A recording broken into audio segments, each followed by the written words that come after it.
So if you're looking to move to Chattanooga, Tennessee, you're probably looking to move for some of the obvious reasons: the beautiful views, the amazing outdoor lifestyle, and probably the lower cost of living as well.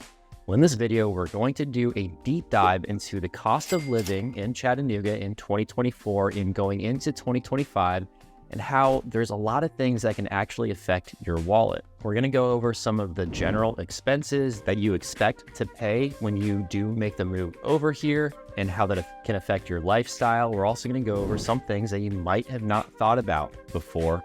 And we're also going to compare how Chattanooga stacks up against many other places that you may be moving from. With that said, let's jump right into it. Now, starting off with probably the number one thing that's going to affect your wallet, and that's housing. Now, the median home price in Chattanooga, Tennessee sits at $338,000, but this is largely going to be dependent on the specific area that you live and the specific neighborhood that you live. However, in general, taking into account a lot of the towns in Chattanooga, we're talking $338,000 for your median price point. When we compare that to Florida and Texas, Florida is at $403,000 and Texas is at $348,000. The national median home price is at $434,000. So when we go over a lot of these statistics, you'll realize that Chattanooga is either in line with the national average or falls quite a bit below the national average with a lot of these expenses.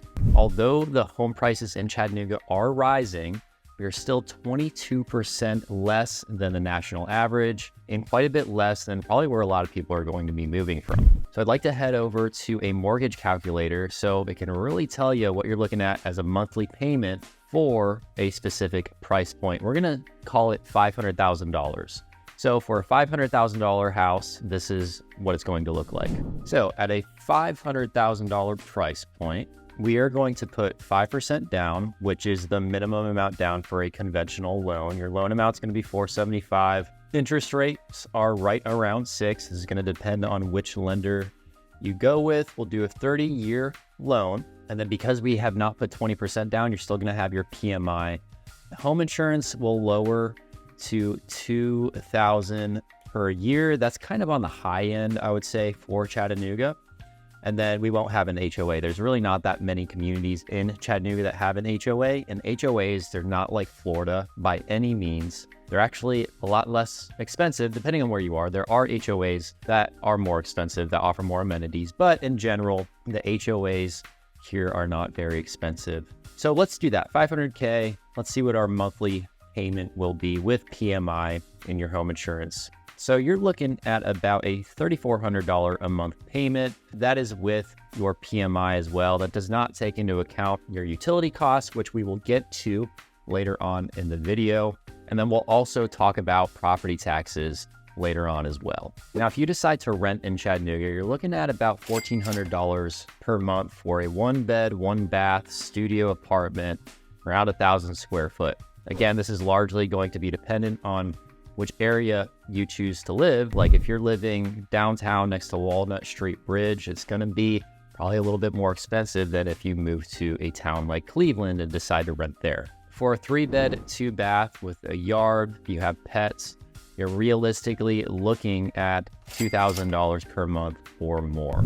But again, this varies quite a bit depending on which town or city that you decide to live in. Now, if you do decide to purchase a home, let's look at the different price points in different towns around Chattanooga. In Ottawa, you're looking at about a $513,000 price point. East Brainerd, $460,000 average.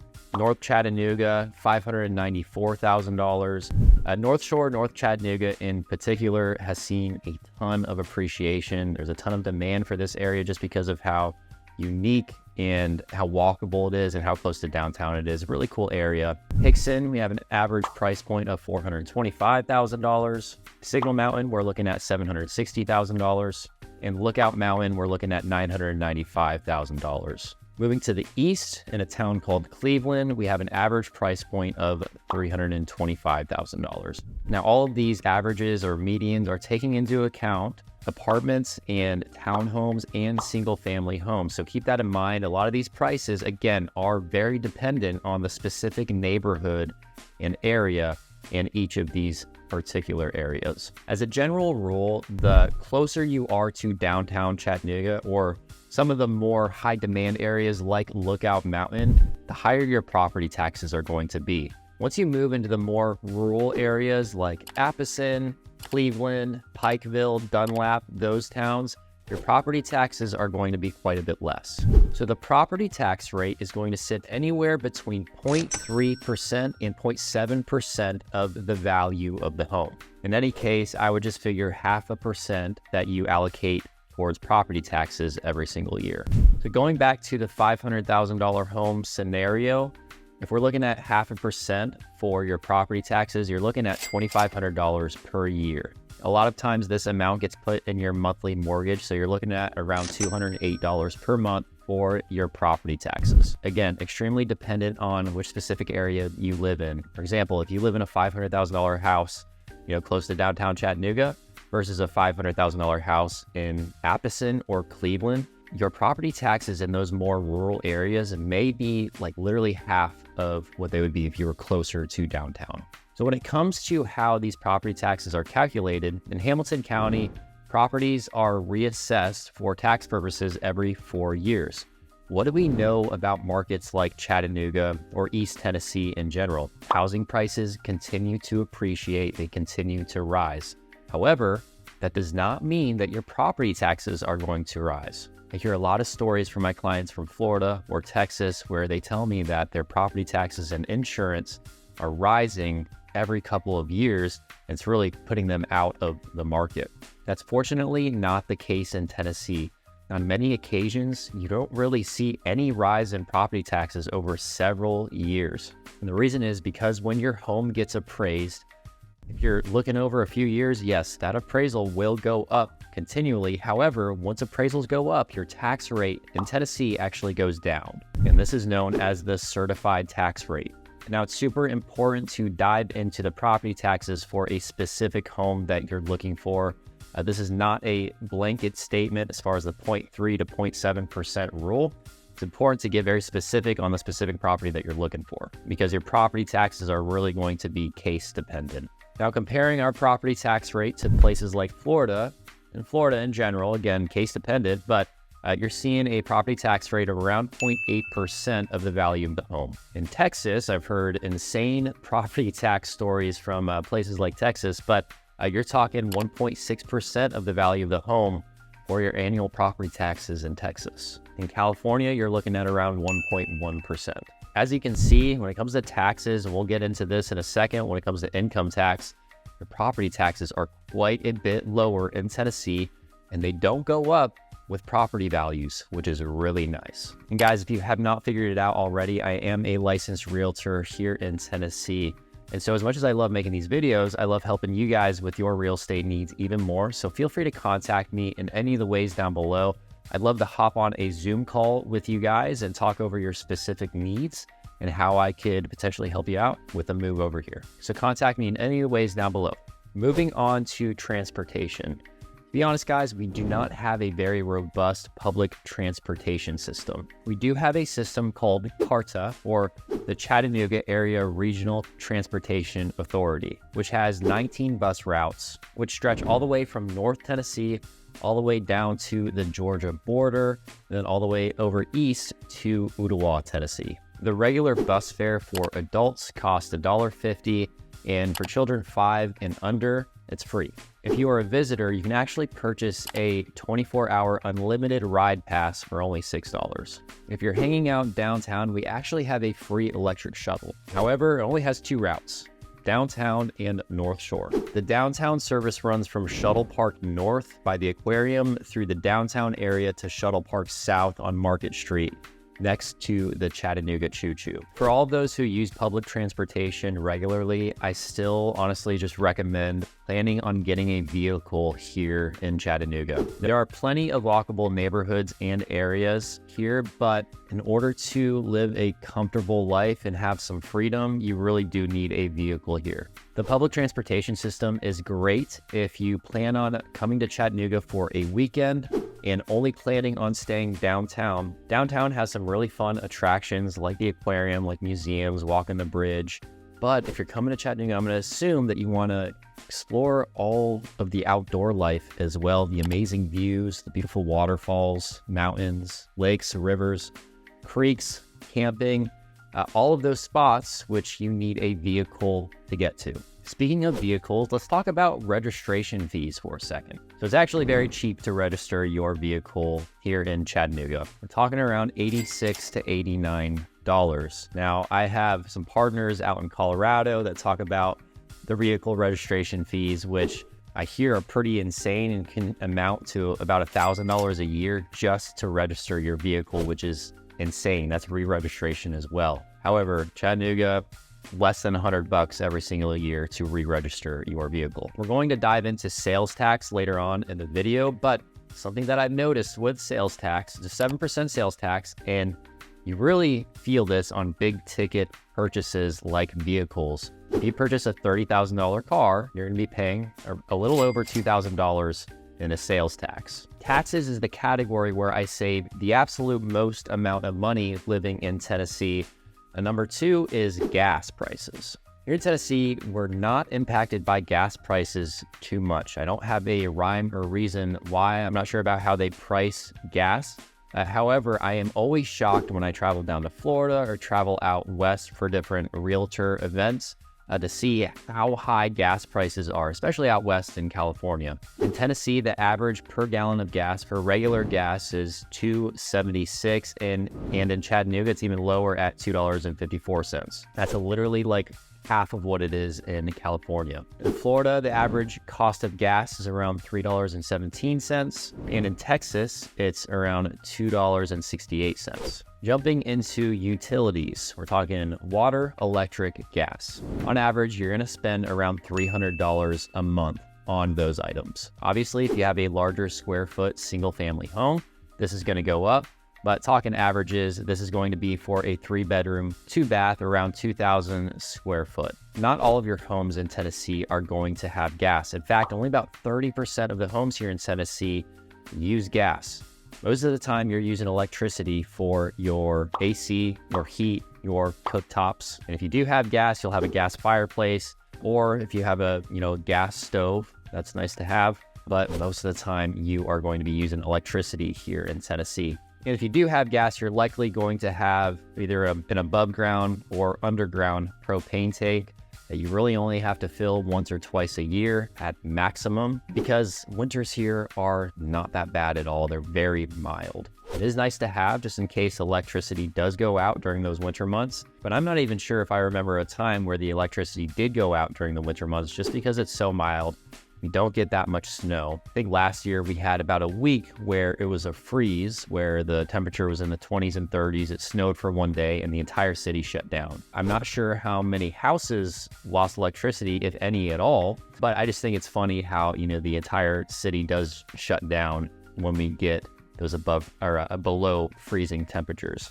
In any case, like I said, most of the time your house is going to be run on electricity. Now, if your house does have an irrigation system, then of course your water bill is going to be a little bit higher. We do get a ton of rain in Tennessee, but there are instances during the summer where we will go a week or two without any rain and the grass does dry up. It can get brown. Certainly not like Florida, where the grass just gets completely parched and it becomes like prickly to walk on. So it's almost required that you have an irrigation system in Florida. Here in Tennessee, irrigation systems are hit or miss.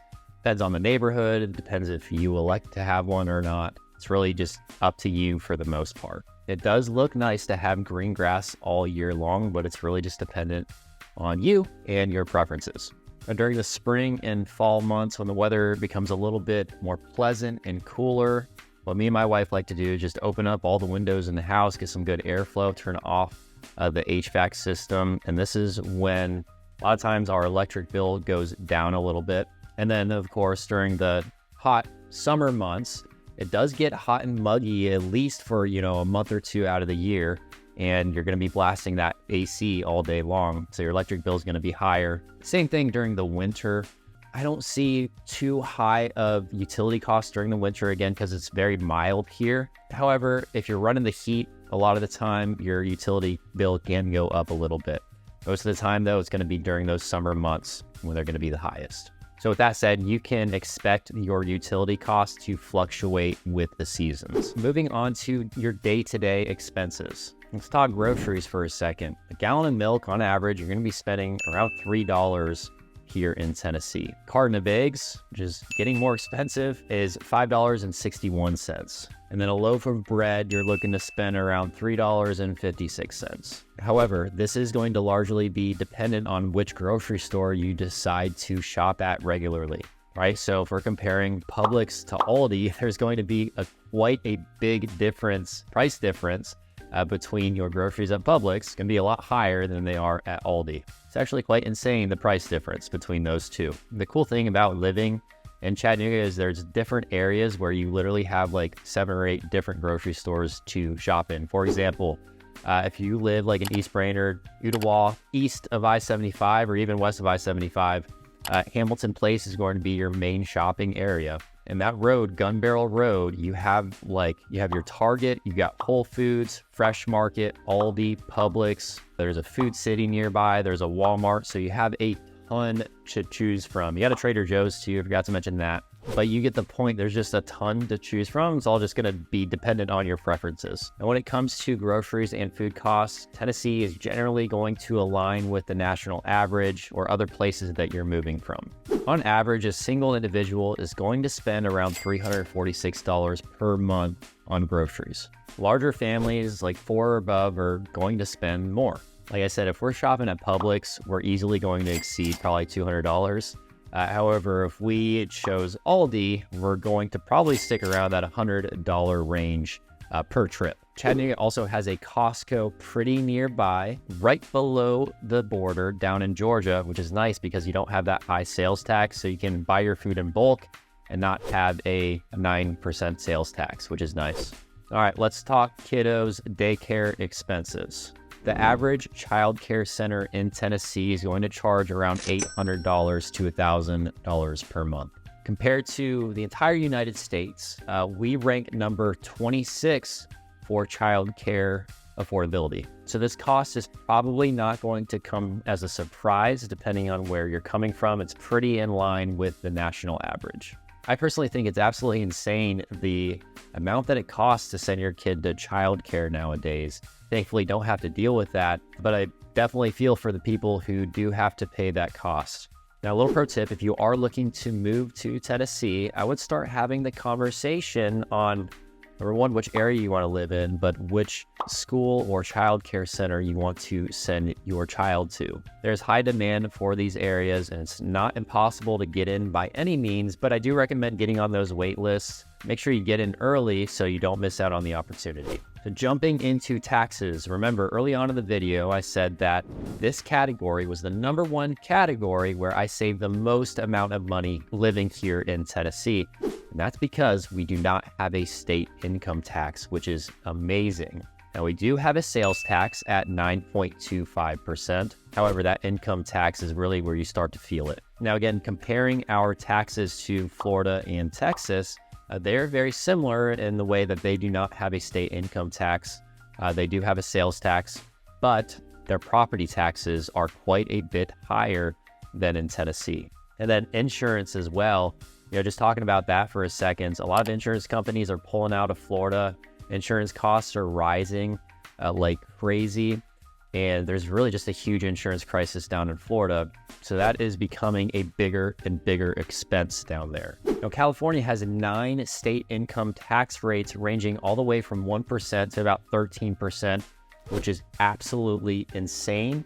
And it's a big reason why a lot of people from California are moving to places like Texas, Tennessee, and Florida. It's just way more affordable to live in a place with no state income tax, especially if you are a remote worker and you don't need to go into the office. You can move to a place with a lot lower cost of living while still maintaining that same wage. You're going to be living a lot better lifestyle. Now, we've talked about taxes, bills, expenses, but we have not talked about income yet. Now, the average household income in Tennessee is around $106,000. Now, based on a $100,000 salary, let's compare that to different cities in the United States.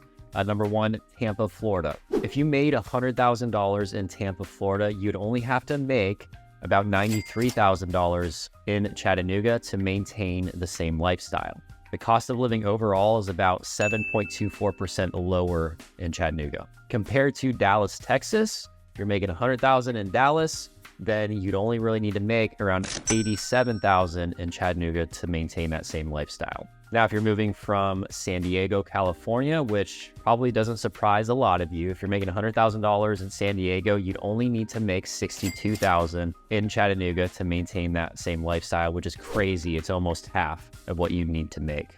Overall, the cost of living in Chattanooga is about 37% less than in San Diego.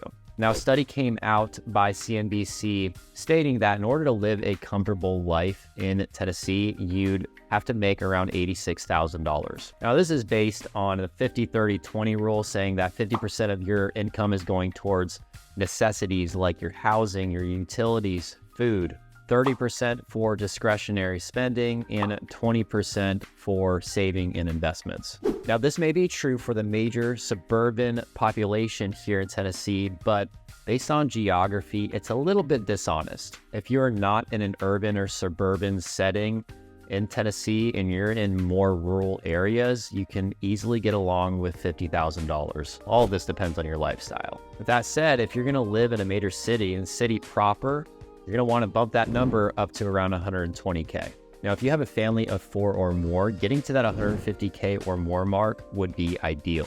Now, again, this is all based on your lifestyle. This is also based on average cost of living. This is going to be dependent on several factors, including the immediate area that you live in. But these are all some basic guidelines to set you on the right track. If you guys are looking to move to Chattanooga or Tennessee in general, feel free to contact me at the number below. What I love to do is I love hearing from you guys from YouTube, but I'd love to hop on a 30-minute Zoom call just to go over your story, what makes you interested in moving to the area, and then kind of just give you my 2 cents on which areas are good for you depending on your specific needs, timing on the market, that type of thing. So love hearing from you guys. Please feel free to reach out at the number below, and I will see you guys in the next one.